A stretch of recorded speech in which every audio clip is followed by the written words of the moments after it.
he spotted another opening nearby. But the flesh surrounding it had puckered up tight. Yo, tell me that's some booty hole, bruh. Like, yo, you're really risking it for the biscuit.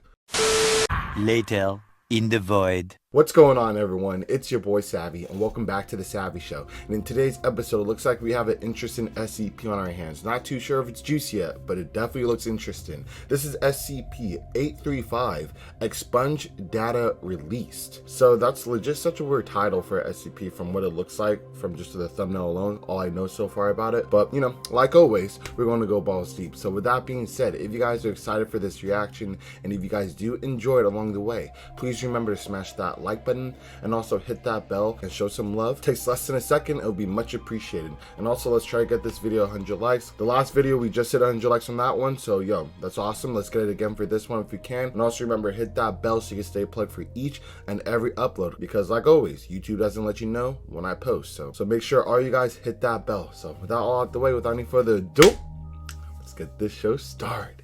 Alrighty, SCP-835 Expunged Data Released. Lego. Viewer discretion is advised.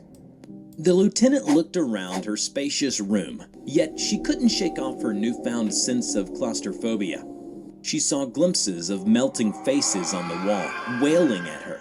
She looked at the dark corner and shuddered at the image of the abomination she encountered deep under the sea where light cannot reach. A tentacle emerging from an endless pit, dragging her down. Oh, wow. Oh, I thought that was her appendages. So some kraken dragged her down to the depths. Loki looks like the flesh that hates mixed with something else. The wall of teeth was all she could see until a brief darkness, and then another vision of hell continued to torment her. Everything was still so vivid in her mind, all in her head. And in her body, something was starting to grow.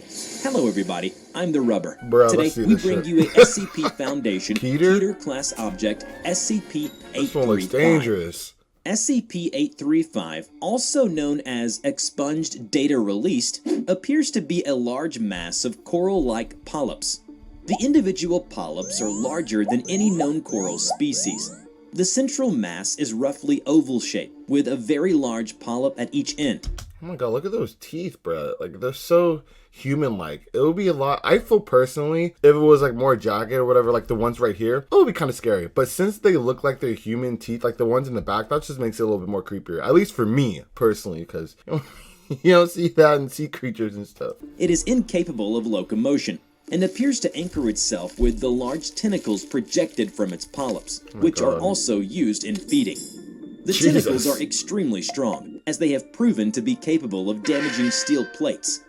Testing has shown that 835 appears to be made from basic human biological components, with the shell being formed from super dense calcium, the caps that cover the polyps coated with tooth enamel, and the tentacles appearing to be formed from mutated tongue cells.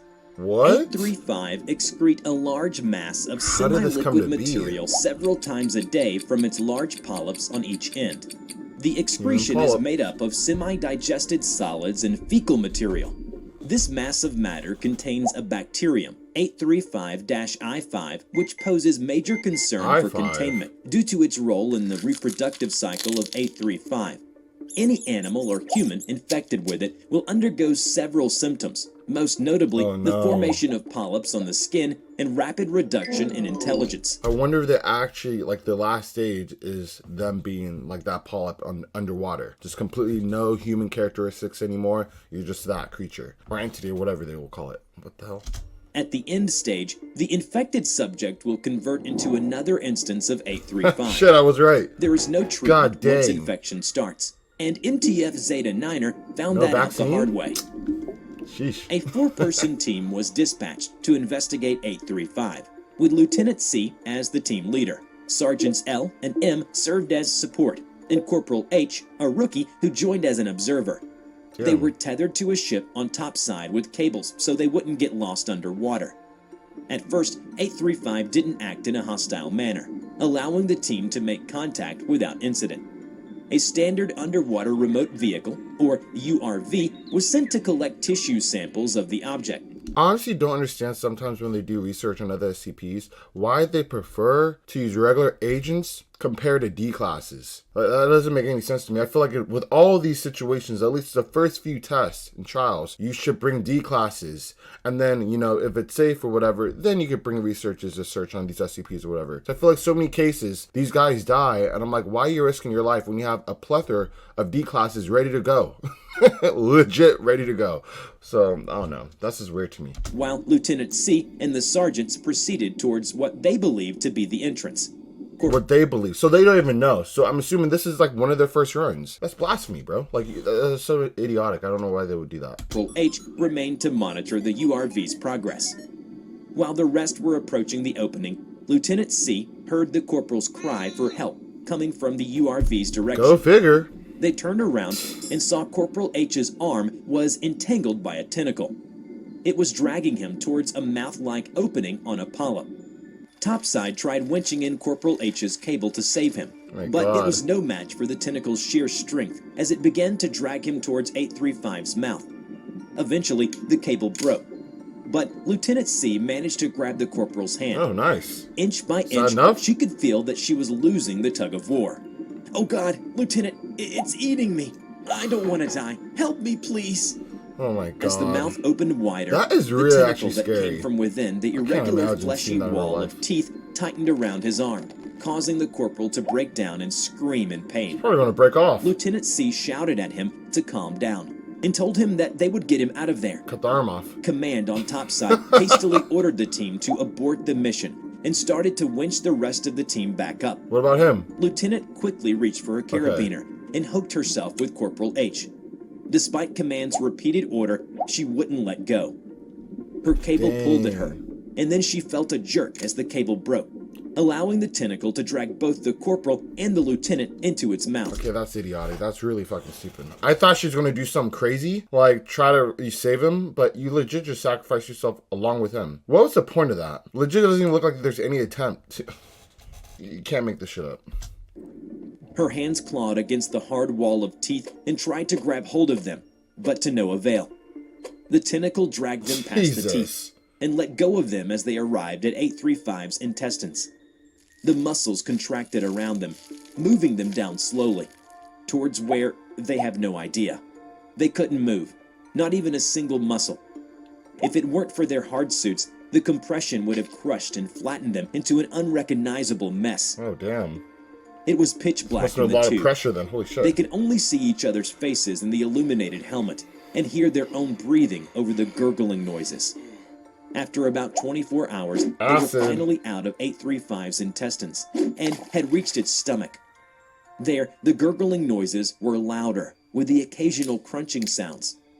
They turned on their flashlights, allowing Lieutenant C to notice their suits were giving out hissing sounds, and their gloves were degrading. Okay, it is. The walls were lined with teeth and faces. Hundreds of human faces were wailing and screaming at them, begging to be killed. Upon seeing such a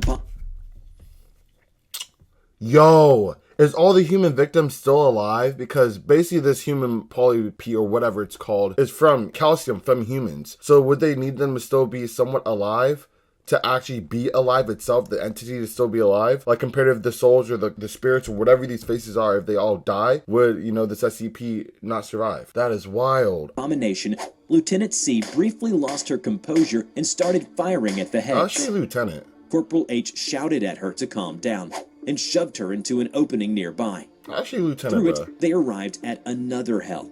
The faces on the walls now were filled with acid and various rotting human parts strewn across the floor. Oh my God. Come on, Lieutenant. We're almost out of here. Let's go. Out of here? The corporal helped her back up on her feet. How you know how to get out of here? She began to faint. He spotted another opening nearby, but the flesh surrounding it had puckered up tight. Don't tell me that's some booty hole, bruh. Like, yo, you're really risking it for the biscuit. They tried to pry it open, but it wouldn't budge. They figured that it was probably an exit that would take them out of 835. So they decided to wait. What kind of exit? As they settled down, Lieutenant C noticed something about Corporal H had changed. There was a hole in the back of the corporal's leg, which was probably dissolved by the acid. She quickly put a patch on it and told him that it was nothing to worry about. But what she didn't tell He's him infected. was that certain red polyps were growing all over his face, until one of the polyps burst and splattered blood all over his faceplate. He started screaming, begging Lieutenant C to kill him. Her shaking hand put the gun against his faceplate and pulled the trigger, but a single click was all she got. She had used up all her ammo on 835's faces. Oh my god. She's dropping mad L's throughout this whole episode, bruh. Jesus, can't you do something right? You're a freaking lieutenant. Suddenly, a tentacle burst out of Corporal H's face. Oh my goodness. It seized Lieutenant C immediately, but she managed to wrestle it away and pushed the infected corporal away from her. The tentacle wasn't as strong as the one they had encountered outside of 835. It writhed at the lieutenant as it started to melt. By then, what was once the corporal has taken on a grotesque form. The tentacle was writhing around the polyp, which had occupied a huge portion of his face.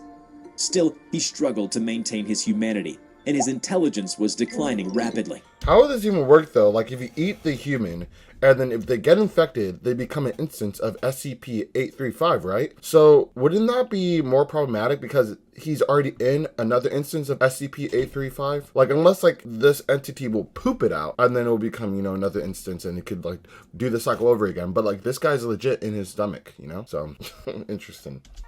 At last, he mustered up what's left of his sanity.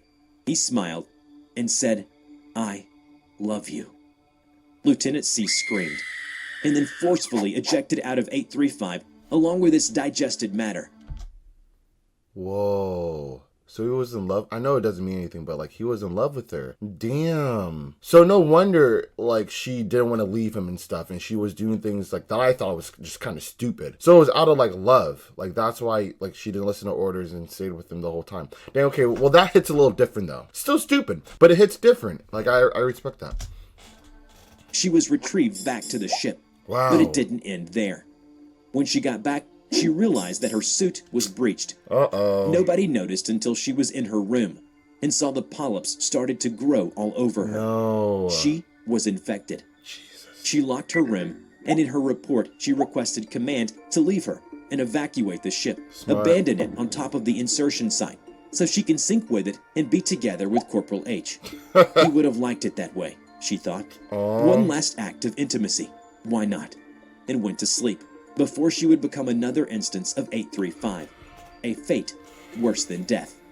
Remember? And your fate was your own wrongdoing. You should have sent a D class, multiple D classes. I still don't understand why they didn't do that. Legit, like sometimes I feel like I legit hope it's just within these animations that they're just using, you know, sergeants and people from the Foundation like agents and not D classes. Like I hope in the actual file they're using D classes and they're just, you know, maybe just showing agents because it's better for like animation. If that's the case, okay, cool. But if it's in the files that these agents and corporals and lieutenants are actually doing these missions without even knowing any information first, without sending a D class in the first trial run, like, come on, bro. It's really stupid. With that being said, though, it was a cool animation. This was pretty dope. Such a nice twist that they were like in love and everything. I would have never figured that out until he said that. But damn, that was fun, man. So if you guys enjoyed this reaction, please remember to smash that like button. Also smash the sub button, join the family, and hit that bell so you can stay plugged for each and every upload. Let's try to get this one to 100 likes. Let's see if we could do it like a family. So with that being said, unfortunately, that concludes today's episode. However, I'll catch you guys on the next one.